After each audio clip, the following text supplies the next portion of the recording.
পাইনি, তাইলে আমার যৌবন এটা আল্লাহর পক্ষ থেকে নিয়ামত। ঠিক কি না? মরার জ্বালা রে, মাহফিলের শুরু থেকে এটা কিতা শুরু করলাম রে বাসনা বুঝতাম পারছি না। আল্লাহ কবুল করো, আমিন বলি। যাক, বাতি এমনি নিভে গেছে, কিন্তু অন্তরের বাতি তো আর নিভে গেছে না। মোবাইলের বাতি জ্বালান আমরা খাম, চলো রাজি তো ইনশাল্লাহ। মোবাইল জ্বালায় রাখেন ইনশাল্লাহ, কারণ বাতি গেছে, এটার লাগে আর সময় নষ্ট করে লাভ নাই। যুবক আমার, আমি আমার যৌবনের দাম আছে, এই যৌবন মালিকের পক্ষ থেকে বড় নিয়ামত। একদিন আল্লাহ তাআলার দরবারে আমার যৌবনের প্রত্যেকটা সেকেন্ডের হিসাব আল্লাহর কাছে দিতে হবে। ঠিক কি না? এত সুন্দর চেহারা, এত সুন্দর শারীরিক গঠন, সব কটা আল্লাহ তাআলা দিয়েছেন কি জন্য? আল্লাহর জমিনে আল্লাহর বান্দা যেন আল্লাহর ইবাদত করে। সুবহানাল্লাহ। নাই নাই, এই জবানকে হেফাজত করতে পারি নাই, হাতকে হেফাজত করতে পারি নাই, আমি আমার চোখকে হেফাজত করতে পারি নাই, আমি আমার কদমকে হেফাজত করতে পারি নাই। আমার মন যা চাই আমি তাই করলাম। পৃথিবীর মুসলমান হুজুর শাহিন শাহে বাগদাদ, মেহবুব সুবহানী, হুজুর গৌসুল আজম, পীর মীর মুহিউদ্দিন আব্দুল কাদের জিলানী যুবক বয়সী যখন মা বললেন, বাবারে যাও যাও, দ্বীনের ইলম হাসিল করার জন্য মাদ্রাসায় চলে যাও। আব্বারে যাওয়ার সময় তোমার জামা কাপড়ের সাথে আমি তোমাকে দিনার দিরহাম এখানে সেলাই করে দিচ্ছি। বাবা, আমি মায়ের একটা অনুরোধ তুমি রাখবা, হাজার কোটি মুসিবতের সামনেও যদি তুমি পড়ে যাও, আব্বা আব্দুল কাদের তোমার এই পবিত্র জবান খানাকে মিথ্যে বলে নাপাক করিও না। আরেকটু জোরে বলুন না সুবহানাল্লাহ। এখন আমাদের অনেক ভাই আর অনেক যুবক এই জবানকে আমরা মিথ্যে বলে নাপাক করে দেই। যুবকের কথা বলে আমরা হুজুরের আরো বেশি হই। হুজুর আপনি কোন জায়গা? আমিও কোন পাঠ করি, মূলত আমি মতুনা ঘাট। আসা কথা না মিছা কথা? আবার যখন আসা না মিছা, তাইলে মুসিবত তো আগে আমার উপরে আইব। যুবক বন্ধু, তোমার জবানে অন্য কোন সম্পর্ক করা মেয়ের সাথে তোমার প্রেমের সম্পর্ক হলো, ওই মেয়েকে পাওয়ার জন্য তুমি তোমার বাবাকে অস্বীকার করলাম। এই আমার বাবা নয়, আমার বাবা বড় শিল্পপতি, জবানটাকে নাপাক করে দিলা মিথ্যে বলে। ঠিক কিনা? আমার হুজুর সাইয়েদনা গৌস আজম যখন যাচ্ছে, আমার বাজান কাফেলা সহকারে যাওয়ার সময় ডাকাতের দল চিনিয়ে সমস্ত মানুষের টাকা পয়সাগুলো চিনিয়ে নিলেন। নিয়ে যখন চলে যায় হুজুর আব্দুল কাদের জিলানী, হুজুর গৌস আজম, মেহবুব সুবহানী ডাকাতের হাতের বাহুর মধ্যে ধরে বলে, ডাকাতের সব নিয়ে চলে যাচ্ছিস ডাকাত, আমি আব্দুল কাদেরের গোলাকি নিয়ে যাবি না। ডাকাতে হইতা কিতাব আসুনা, এই তো ভালো মানুষ আইলা আপনার দিকা। আমি তো সবার কাছে নিলাম, তুমি নিজেরটা নিজে কইলা, কারণ কিতাব কয় ডাকাত রে সবাই রে তল্লাশি করিলাম, আমি আব্দুল কাদেরও বলি দিলাম আমার কাছেও আছে, কারণ আমার আম্মা হযরত সাইয়্যিদা উম্মুল খায়র ফাতেমার সাথে আমি আব্দুল কাদের ওয়াদা করলাম, হাজার কোটি মুসিবত আসার পরও আমি আব্দুল কাদের জবানে মিথ্যে বলে জবান নাপাক করব না। কারণ আমার জবান দিয়ে আল্লাহর কোরআন বের হবে, আমার জবান দিয়ে রাসূল পাকের হাদিস বের হবে। যেই জবানে আল্লাহ তার রাসূলের প্রশংসা বের হয়, এই জবান আমি নাপাক করতে চাই না মিথ্যে কথা বলে।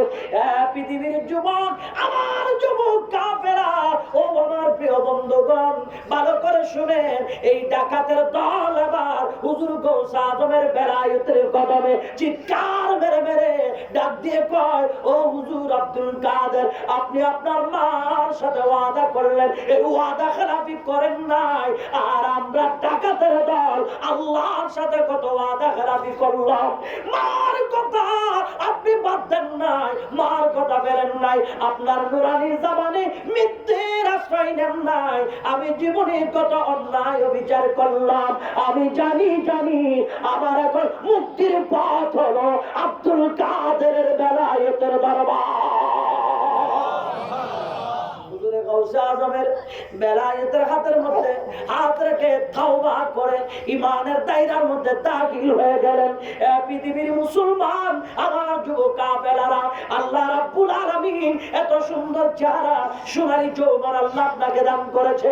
আপনার জবানে আল্লাহর প্রশংসা, নূর নবীর প্রশংসা বের করার জন্য সময়ে সময়ে নিজের স্বার্থের জন্য, টাকা পয়সার জন্য, ধন দৌলতের জন্য, ক্ষমতার মসনদে বসার জন্য কোন প্রকার যেই জবানে আল্লাহর প্রশংসা বের হবে, যেই জবানে আমার রাসূলের প্রশংসা বের হবে, এই জবানটাকে নাপাক করে দিও না।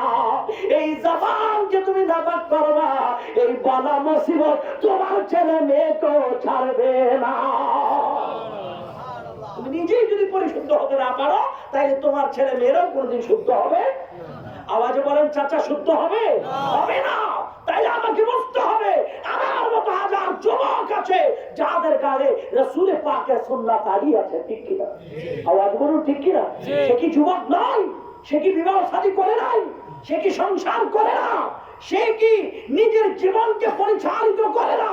যদি একজন যুবক আমার মুস্তাফার সুন্নাত দিয়া তার জীবনকে যদি সাজাইতে পারে, আমি কেন পারবো না? আমি এত ব্যর্থ হলাম কেন? আমি শয়তানের ধোঁকায় পড়েছি। দুনিয়াকে লাথি মারো, মুস্তাফার প্রেমে জানকে কুরবান করো, মরণের পরও আল্লাহ বান্দারা তোমার সম্মান বন্দনা করবে, ঠিক কিনা? ঠিক সেভাবে আজকে যে আমাদের প্রধান অতিথি হুজুর এসেছেন, যার নুরানি নসল দিয়ে, যার নুরানি বংশ দিয়ে ওনাদের তশরিফাওয়ারি হয়েছেন, হুজুর আল্লামা রাহাতুল্লাহ নকশবন্দি রাহমাতুল্লাহ আলাইহি, হুজুর আল্লামা মুফতি আজম নুরুস সাফা নাইমি রাহমাতুল্লাহ আলাইহি, হুজুর আল্লামা হাফেজ আব্দুর রহিম মুহাজির মক্কি রাহমাতুল্লাহ আলাইহি। ওনারা দুনিয়ার জমিন থেকে পর্দা করার পরও আল্লাহর বান্দারা তাদেরকে এখনো ভুলে না। আওয়াজে বলেন ভুলে না। কারণ আল্লাহ তাদেরকে যেই নিয়ামত জবানে কথা বলার সুযোগ দিয়েছিলেন, এই জবান দিয়া আল্লাহ তার রাসূলের প্রশংসা বের করেছেন, ঠিক কিনা? এই কারণে দুনিয়া থেকে যাওয়ার পরও দুনিয়ার মানুষ ওদের প্রশংসা করে, ঠিক না বেটি? আমরাও আসুন আমরাও সেই কাজটা করি। শুধু এই জবানকে নাফাক করে লাভ নাই। হায়াতের অনেক দাম, এক সেকেন্ডের অনেক দাম। যেই দিন আপনি অসুস্থ হয়ে বেঁচে পড়বেন, তখন আপনি বুঝবেন, হায় আফসোস, আমার যে হায়াতের বাজেট ছিল, আল্লাহ তোমাকে কেন ডাকি নাই, তোমার নবীর দুরূদ কেন পড়ি নাই। আফসোস করবেন, কোনো লাভ হবে না। ও নবীর আশায় বড় কষ্ট লাগে। একটা কথা বলি, নিজের যদি কোনো দামি জিনিস মানুষ চিনিয়ে নিয়ে চোখের সামনে যদি পায়ের নিচে দিয়ে লাথি মারে, আপনার সহ্য হয় না। আমরা রসুলকে মানি, আমরা রসুলের আশে, রসুলের প্রেমিক। আর আমি যুবক নাফিদের দোকানে বসে আমার দাড়িগুলো এছে আমার চোখের সামনে নবীর সুন্নতের উপর নাফিদের পা লাগাই দেয়, আমি দেখে সহ্য করি। তাহলে তুমি কেমন নবীর উম্মত হলা? তোমার নিজের বিবেকের কাছে তুমি প্রশ্ন করো। রাসূলের পাকের সামনে তোমার চেহারা তুমি কিভাবে দেখাবা? যে প্যারা রাসূলের উম্মত হয়ে রাসূলের সুন্নাত দাড়িকে তুমি একজন নাফিদ দ্বারা লাথি দিয়াচ্ছ, একজন অমুসলিম আমার নবীর সুন্নাত দাড়িকে লাথি মারতেছে। আল্লাহ হেফাজত করুক, আমিন বলুন। ভাইজান, আজকে ভয়ঙ্কর পরিস্থিতি, গোটা জাতি মুসলিম উম্মাহ আজকে নির্যাতনের শিকার। ওই দিক বাংলার মুসলমান অনেক শান্তিতে আছে, ঠিক কিনা? অনেক শান্তিতে। এই সময়, এই সুযোগ হাত ছাড়া করা যাবে না। পারেন যদি যান আল্লাহর ঘর বাইতুল্লাহতে ঠান্ডা পানি দিয়ে উঁচু করে এই কপালটা মুনিফের দরবারে ঝুলিয়ে আল্লাহকে বলো, আল্লাহ তুমি একমাত্র রহমানুর রহিম, আল্লাহ অতীত জীবনের গুনাহ মাফ করো, বিশ্ব মুসলমানকে বিজয় দান করো। বলার প্রয়োজন আছে না? আল্লাহ তাআলা আমাদেরকে সেই পথে মতে নিজেদের জীবন পরিচালিত করার তৌফিক দান করুন আমিন। আর একটু মহব্বত বলুন আমিন। এজন্য আল্লাহ তাআলা বলে তোমার বাবা, তোমার ছেলে, তোমার ভাই, তোমার বউ, তোমার আত্মীয়-স্বজন, তোমার ধন সম্পদ, তোমার ব্যবসা বাণিজ্য, তোমার প্রিয় বাসস্থান, এগুলো যদি আল্লাহ তার রাসূলের চেয়ে তোমার কাছে প্রিয় হয়, তাহলে আমি আল্লাহর ফয়সালার জন্য তোমরা অপেক্ষা করো। ফাতারাব্বা, আমি আল্লাহর ফয়সালার জন্য অপেক্ষা করো। বান্দা, আল্লাহর ফয়সালা হলো দুনিয়াতে আল্লাহ রাসূলের চেয়ে বেশি দুনিয়ার বাকি জিনিস যদি বান্দার কাছে প্রিয় হয়ে যায়, আল্লাহ বলে সে ঈমানদার নয়, সে ফাসিক, মুনাফিক, বেঈমান। ঠিক কিনা? আমরা নিজেদের ব্যক্তিগত বাস্তবিক জীবনের সাথে যখন মিলিয়ে দেখব, আদৌ আল্লাহ রাসূলের বাণী অনুসারে, আল্লাহ রাসূলের নির্দেশনা অনুসারে আমাদের জীবনকে সেই পথে নিয়েছি নাকি তার ব্যতিক্রম ভিন্ন পথে নিয়েছি, সেটা যখন আমরা কম্পেয়ার করব, আমরা বুঝতে পারবো বিচার করার জন্য দুনিয়ার আদালতে যাইতে হয় না। পৃথিবীর সবচেয়ে বড় আদালত হচ্ছে মানুষের বিবেকের আদালত। ঠিক কিনা? আওয়াজে বলেন ঠিক কিনা? আপনি স্বাভাবিক আজকে গৌসে আজমের স্মরণে করেছেন, আল্লাহর ওলিদের স্মরণে করেছেন, তো তারা তো নামাজি ছিল, আমি কেন বেনামাজি হলাম? তারা তো সুন্নাত পাহারা ছিল, আমি কেন সুন্নাতের খেলাফকারী হলাম? তারা তো রাসূলের আশিক ছিল, আমি কেন রাসূলের বিরুদ্ধে মুস্তাহি করি? এটা আমাকে আমি প্রশ্ন করলেই তো আমি আমার প্রশ্নের জবাব পেয়ে যেতে পারি। আমাকে অন্য কোথাও যেতে হবে না, আমি নিজের জবাব নিজেই পাবো।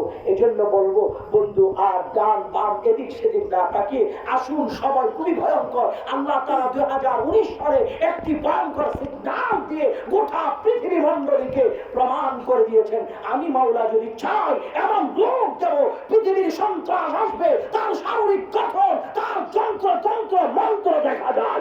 আমি মাওলা যুদ্ধ ঘোষণা করলে আমার বাহিনী, আমার সৈনিককে তোমরা দেখবা না, একটা গোপন রূপ করুণা। একটা গোপন রূপ, হাত কদ্দুর, শরীর কদ্দুর, কালা না ধলা, কেউ দেখে নাই, শুধু বলে করুণা করুণা। আল্লাহ বলে আমি এরকম একটা অদৃশ্য রূপ দিয়া আমি তোদেরকে মুহূর্তের মধ্যে দেখাই দিছি, আমি আল্লাহ কি পারি। হে বান্দা, এত বেশি অস্থির হয়ে যাইস না রে বান্দা। আমি মালিক তোরে খাওয়াই, আমি তোরে পড়াই, আমি তোরে চলাই, আমার জমিনে আমার পথে থাক, আমার রাসূলের পথে থাক, আমার বন্ধু ওলিদের পথে মতে তোরা থাক, তখনই শান্তি পাবি। আল্লাহ আমাদেরকে সেই পথে, সেই মতে থাকার তৌফিক দান করুন আমিন। আর একটু মহব্বতে বলুন আমিন। আমি আমার হুজুরের কদমে ক্ষমা চেয়ে নিচ্ছি, যদি আমার বেয়াদবি হয়ে যায়, সময় যদি নষ্ট করি, হুজুরের কাছে ক্ষমা চেয়ে দোয়া চেয়ে আমি আমার কথা এখানে ইতি টানছি। আপনারা আমার জন্য দোয়া করবেন, আমি আপনাদের জন্য দোয়া করব। হুজুরের কাছে দোয়া চেয়ে ক্ষমা চেয়ে আজকের মতো আলোচনা এখানে ইতি টানছি। ওয়া আখির দাওয়ানা আলহামদুলিল্লাহি রাব্বিল আলামিন ওয়া আসসালামু আলাইকুম ওয়া রাহমাতুল্লাহ। মারহাবা মারহাবা।